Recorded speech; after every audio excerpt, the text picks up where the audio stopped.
This is an update, kind of things I'm learning about the pre-rollout, and I thought it'd be important to communicate it through a video. I wanted to share a few things I'm learning. Every pre-rollout, making it tighter and tighter, and I'm learning a lot as we hand the pre-rollout off to other people. And this one is a big one I'm learning. And I wanted to pass along this very quickly to you all so you can quickly implement this step in there's actually several things, but this one, if you don't hear anything else in this video, I want you to hear this. This is a very critical thing that you need to interject into the pre-rollout. And so let me quickly turn to my document camera.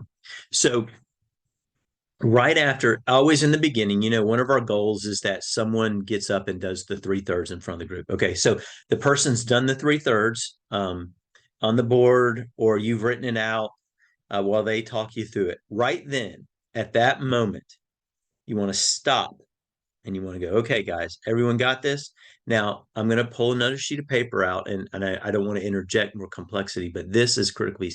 At this moment, every week, you want to remind your people what the goal of what we're doing here in this evening. I want you to do it every week. After the 3/3 is written, then I call it basically, we got the 3 and 2 goals. And by the way, we said this stuff, some of this at the beginning, but we have to say it every week. So we have a 3 and 2 goals. Train you in 3 things. We want to train you on a simple, reproducible pattern for making disciples, which is called the 3/3. And you can refer to it at that point. This is the 3/3. All right. The second thing we want to train you in, we want to train you in a simple discipleship lesson called the 411, which is the new training every week. That's the new teaching. I'm sorry, the new teaching every week. And then the third thing is we want to train you on how to share the gospel. Okay.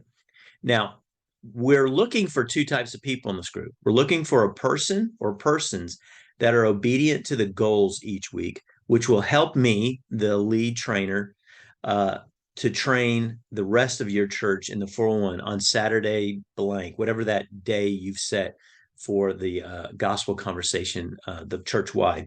And the other person I'm looking for is someone to potentially lead a group using the 3/3. Okay, guys. And so what you do, I would hand this out every week or say it and maybe just hand it out, print a bunch of copies, hand it out, and then have them turn to their buddy and recite. These are the 3 things. This is the 3 and 2 goals. We have 3 things to train, and we're looking for 2 types of people.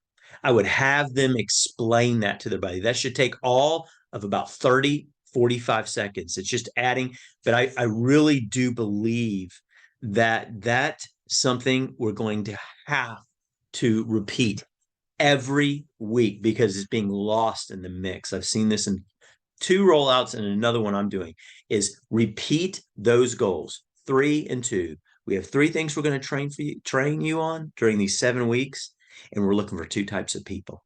And I would say it.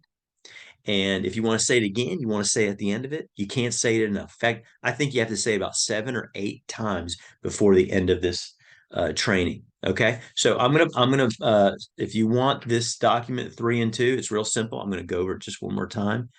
Um, Here it is. We're training on 3 things, and we're looking for 2 types of people.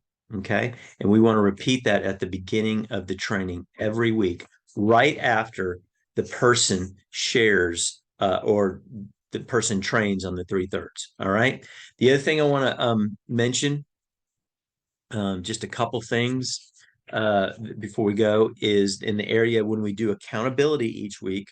This is really linear and should make sense. Is whatever our goals were last week, that's our accountability the next week. You guys have seen that. You have to tell them this is your accountability.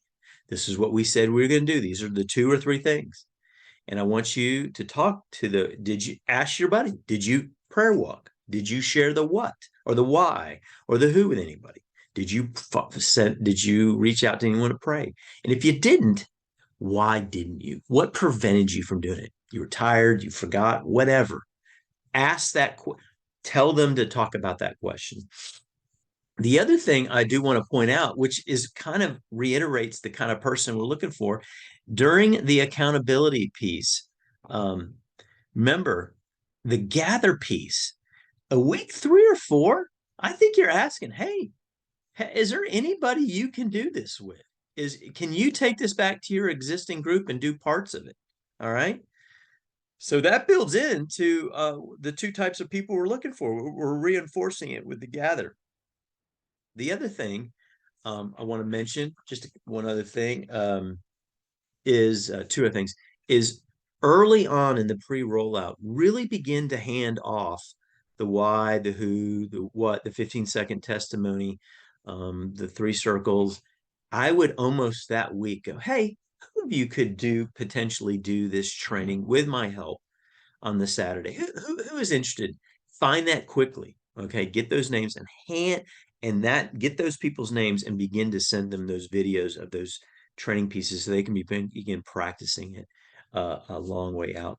The other thing, this is the last little tip, is the difference between teaching and training. One of the things we're finding is initially, certainly the first few weeks, is when you stop and you ask them to repeat, especially the why. That's the first place we really do that.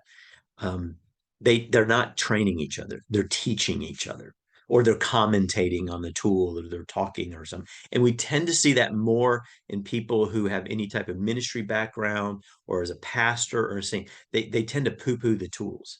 I let them do 1 rep like that, meaning I let them, and then I walk around the room, I listen, I go, guys, you're falling into the trap I see in almost every training, is you're not training this, you're teaching it or commentating on it. And tell them, to train, you have to humble yourself. Training gets to multiplication, not teaching. And so tell them, do exactly what I'm doing. Use your own words, that's fine, but do exactly what I do. Hey, verse 21. So make sure you make that distinction early on in the process. So anyway, those are my updates. Oh, one other thing. When you're explaining the 3/3, let them know that the 3/3 is the ideal situation when you're making disciples. Sometimes you won't get to all of them because of time or the issues related to the person you're discipling or the group. You get bogged down. You're upholding the ideal discipleship time. It has all these elements. But remind them, at times you might not get to all of them, but we're going to train you for the ideal. I hope that helps. And if you have any questions, or if you want the 3 and 2 goals typed out on a Word document, let me know and I'll send it to you.